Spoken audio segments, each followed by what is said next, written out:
दिदोमखौ रायथिना होदो ना लोगो। गोसोनि खोथाखौ फोरमायथारगोन। I love you बुंथारगोन।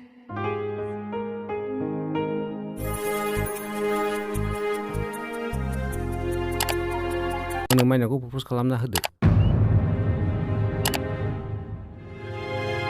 प्रप'ज खालामगोन। I love you बुंथारगोन।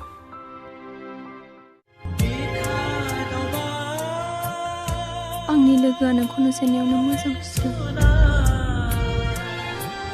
आंनि सुखे बिथोना नोंखौ जिउमामै मोजां। जानायाव लोंनायाव उन्दुनाय समायाव गावनाय